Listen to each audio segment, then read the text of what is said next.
Hey guys, look at this. I was rewatching the launch video of GSLV MK3M1, where a beast of a rocket. It honestly gives me goosebumps at every single time. Oh, absolutely. That was July 22, 2019 at exactly 2:43 IST. It took off from the second launch pad at Satish Dhawan Space Center in Sriharikota. But remember, it wasn't a smooth start. The second launch on 15 July was aborted just 56 minutes before liftoff due to a technical snag. True, but the way ISRO fixed it within a week shows how resilient they are. Chandrayaan 2 was India's second lunar mission, and it was incredibly ambitious because it aimed for something that no country had ever tried before. You mean targeting the lunar South Pole, right? Exactly, the unexplored South Pole region. Most historical missions went to the equatorial zone, but the South Pole is cloaked in permanent shadows, meaning there is a massive potential to find water and ice. Now let's look at the sheer scale of the spacecraft. The total lift-off mass was a whopping of around 3,850 kilograms. It wasn't just a single machine, it was a highly integrated composite module consisting of three distinct parts: the orbiter, the Vigyan rover, and the Vikram lander. I love how they named them. Vikram was named after Dr. Vikram Sarabhai, the father of the Indian space program.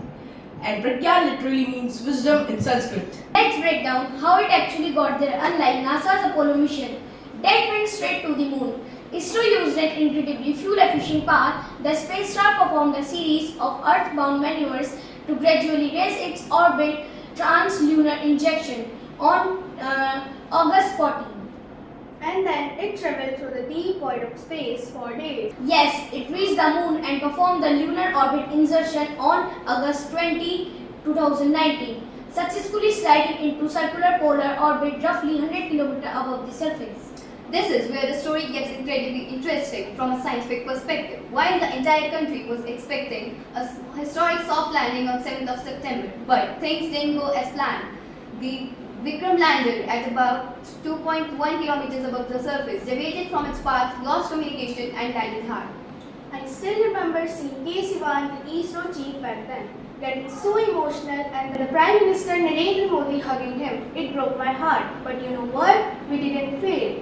Priya is completely right. In space exploration, no data is useless. The orbiter was a spectacular 100% success because the launch and the orbiter maneuvers were so flawlessly precise that it saved a ton of fuel. Instead of just 1 year, its mission life got extended to 7 years. Whoa, 7 years. That's massive. What has it been up there all this time? It carries 8 highly sophisticated scientific payloads. For instance, the Terrain Mapping Camera 2, TMC-2, has been building a high-resolution 3D maps of the moon. Then there is the IIRS, the Imaging Infrared Spectrometer. Oh, I read about IIRS. It actually confirmed the unambiguous presence of hydroxide and water molecules on the sunlit surface of the moon. They even mapped them globally.